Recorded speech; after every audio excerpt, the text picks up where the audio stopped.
سب سے پہلے سب سے بڑی خبر کی بات کرتے ہیں۔ اقوام متحدہ کی طرف سے ایک رپورٹ سامنے آئی ہے اور اس رپورٹ میں ایک ہوش ربا انکشاف کیا گیا ہے۔ وہ انکشاف یہ ہے کہ اس وقت اگر ہم بات کریں غزہ کے فلسطینیوں کی، وہ باشندے جو کہ غزہ میں موجود ہیں، تو اسرائیلی بمباری سے وہ لوگ اتنا زیادہ متاثر ہوئے ہیں اور ان کی اتنی بڑی تعداد معذور ہوئی ہے کہ اس وقت دنیا میں کہیں بھی ان سے زیادہ معذور لوگ موجود نہیں ہیں۔ دنیا میں سب سے زیادہ معذور لوگ اس وقت غزہ میں موجود ہیں۔ یہ رپورٹ آئی ہے اقوام متحدہ کی طرف سے۔ دوسری طرف اگر ہم بات کریں امریکہ کی، تو امریکہ میں ایپسوس نے ایک سروے کیا ہے اور اس وقت امریکیوں کی ایک بہت بڑی تعداد، میجورٹی آف امریکنز اگر ہم کہیں تو غلط نہیں ہوگا، میجورٹی آف امریکنز جو ہیں وہ اس وقت یہ چاہتے ہیں کہ فلسطین کو ایک آزاد خود مختار ریاست کے طور پر تسلیم کیا جائے۔ اور تیسری چیز یہ کہ اس وقت نیتن یاہو جو ہے، ایک طرف تو وہ ایک منصوبہ بنا رہا ہے، ایون منصوبہ کہ کسی طریقے سے فلسطین کی جو آزاد ریاست ہے اس کا تصور دنیا سے ختم کر دیا جائے، لیکن دوسری طرف اس نے یہ حکم نامہ بھی جاری کیا ہے کہ مذاکرات جو کہ فلسطینی معاملے پر ہو رہے تھے حماس سے، وہ مذاکرات دوبارہ شروع کیے جائیں۔ یہ پوری صورتحال کیا ہے، اس پر آئیے دیکھتے ہیں ایک چھوٹی سی رپورٹ۔ غزہ جنگ میں اسرائیل کی مسلسل شہریوں پر بمباری، غزہ میں معذور افراد کی تعداد دنیا میں سب سے زیادہ ہو گئی۔ اقوام متحدہ نے رپورٹ جاری کر دی۔ غزہ میں جاری جنگ نے فلسطینیوں کی زندگی کو اجیرن بنا دیا۔ رپورٹ میں ایک بار پھر اسرائیلی مظالم بے نقاب۔ اقوام متحدہ کے مطابق صرف حالیہ جنگ کے دوران تقریباً 4800 افراد کے اعضاء کاٹنا پڑے۔ متاثرین میں بچوں کی تعداد زیادہ ہے۔ جنگ سے پہلے ہی غزہ میں 2000 سے زائد افراد معذوری کی زندگی گزار رہے تھے۔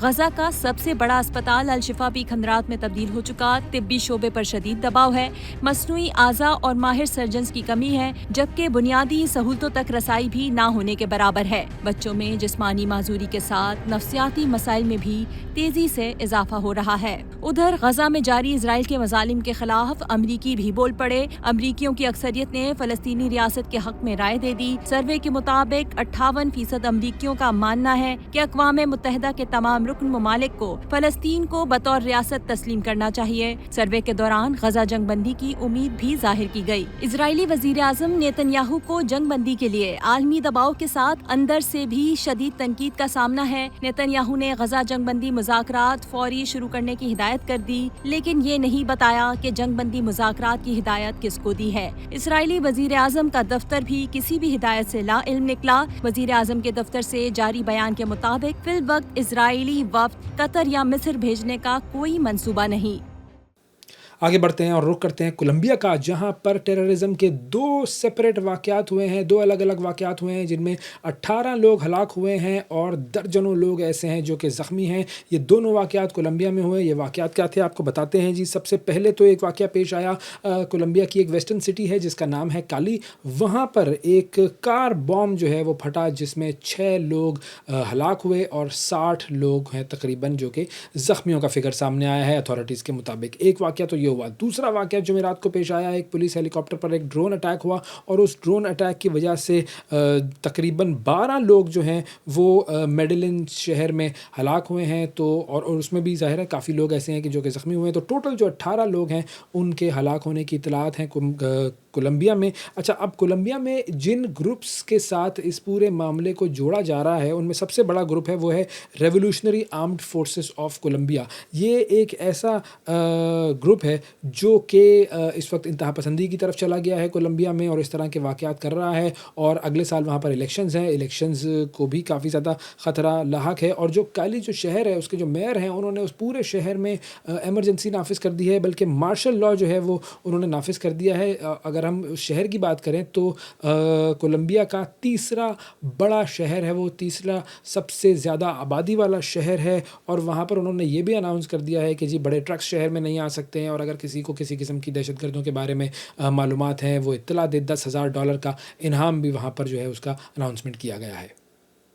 آگے بڑھتے ہیں اور بات کرتے ہیں اسکاٹ لینڈ کی، جہاں پر ایک نوجوان کو عدالت سے سزا سنائی گئی ہے، اور اس نوجوان کا جرم تھا ایک مسجد پر دہشت گردی کا حملے کا جو منصوبہ ہے وہ اس لڑکے نے بنایا تھا۔ اس لڑکے کی چونکہ عمر کم ہے اسی لیے اس کا نام ظاہر نہیں کیا گیا، لیکن منصوبہ اس کا سنیے کہ کتنا خطرناک منصوبہ تھا۔ 17 سالہ یہ نوجوان ہے اور اس کو 10 سال قید کی سزا سنائی گئی ہے یہ منصوبہ بنانے پر۔ گلاسگو میں جو جج ہیں انہوں نے اس پوری سماعت کے دوران جو ریمارکس دیے ہوئی ہے وہ یہ تھے کہ ملزم نے انتہائی شیطانی منصوبہ بنایا تھا اور 10 سال قید کے بعد جب یہ باہر نکلے گا تو بھی 8 سال تک اس کی نگرانی کی جائے گی اس لڑکے کی. یہ پورا جو ہے وہ اس کا سزا کا معاملہ ہے. اور نوجوان جو ہے یہ بیسیکلی سوشل میڈیا کے ذریعے 13 سال کی عمر سے جب اس سے تفتیش کی گئی تو پتہ یہ چلا کہ سوشل میڈیا کی وجہ سے 13 سال کی عمر سے یہ انتہا پسندی کی طرف راغب ہونا شروع ہوا اور اس کے اندر اسلاموفوبیا اور مسلمز ہیٹریڈ جو ہے وہ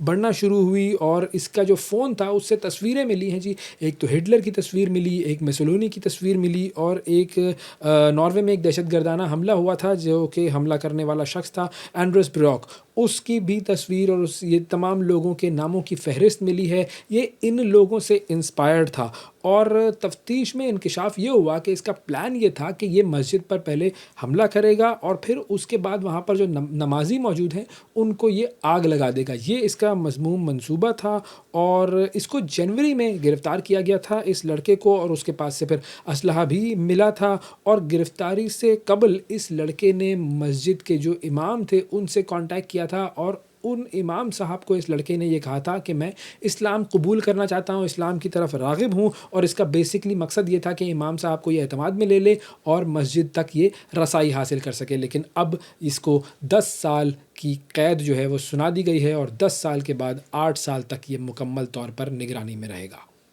اور اب رخ کرتے ہیں افغانستان کا, جہاں سے ایک ایسی خبر سامنے آئی ہے جس نے یہ بات ثابت کر دی ہے کہ افغانستان میں جو اس وقت طالبان کی حکومت موجود ہے اس کو دین اسلام کا کچھ نہیں معلوم اور اس کا دین اسلام سے کسی قسم کا کوئی واسطہ نہیں ہے. افغانستان کی جو طالبان حکومت کے سربراہ ہیں ہیبت اللہ اخندزادہ, انہوں نے کابینہ اجلاس میں لڑکیوں کی جو پہلے اسکولوں کی اوپر جو تعلیم تھی اس پہ پابندی تھی, اب انہوں نے ایک بات کی ہے اور انہوں نے اسکولوں میں تعلیم پر پابندی کے ساتھ ساتھ جو دینی مدارس میں لڑکیاں جاتی تھیں ان کی تعلیم پر بھی پابندی لگانے کی بات کی ہے. یہ رپورٹ سامنے آئی ہے, افغانستان انٹرنیشنل کی یہ رپورٹ ہے اور اس رپورٹ کے مطابق 2 وزراء نے یہ بتایا ہے کہ امیر طالبان نے 2 ہفتے قبل جو کیبنٹ کا اجلاس ہے اس میں یہ بات کی تھی کہ خواتین کا مذہبی تعلیم کے لیے مدرسے جانا یہ شرعی طور پر جائز نہیں ہے. اب یہ بات جو ہے وہ منسوب کی جا رہی ہے ہیبت اللہ اخندزادہ سے اور افغانستان انٹرنیشنل کی یہ رپورٹ ہے. اور ایک اور وزیر نے اس بات کی تصدیق کی کہ امیر نے اس طرح کا بیان دیا ہے. اور یہ بات بھی سامنے آ رہی ہے کہ کچھ لوگ ایسے بھی ہیں, کچھ لوگ ایسے سینسیبل موجود ہیں وہاں کی کیبنٹ میں جو یہ کہتے ہیں کہ اس طرح نہیں ہونا چاہیے کیونکہ اسلام جو ہے وہ کہتا ہے کہ تعلیم حاصل کرنا مرد اور عورت پر فرض ہے. اور بیسکلی ہماری تو جو امید تھی وہ یہ تھی کہ اب اسکول کھل جائیں گے اور لڑکیاں جو ہیں وہ جو دنیاوی تعلیم ہے وہ حاصل کرنے کے لیے اسکولوں کالجوں میں بھی جائیں گی. لیکن اس کے برعکس یہ بات سامنے آ رہی ہے کہ اب اسکولوں اور کالجوں کے ساتھ ساتھ ان کی جو دینی تعلیم ہے اس پر بھی پابندی لگ جائے گی. اور جو خواتین کے حوالے سے جو دنیا کے شکوک ہیں افغانستان کے حوالے سے وہ بالکل یوں کہیے کہ سچ ہوتے ہوئے سامنے آ رہے ہیں کہ ان کے حوالے سے ان لوگوں کی جو ذہنیت ہے خواتین کے حوالے سے وہ یہ ہے کہ خواتین جو ہیں ان کو کسی قسم کا کوئی حق نہیں ہے کہ وہ تعلیم حاصل کر سکیں, کام کر سکیں یا شاید زندہ بھی رہ سکیں. یہ ہے طالبان کا معاملہ.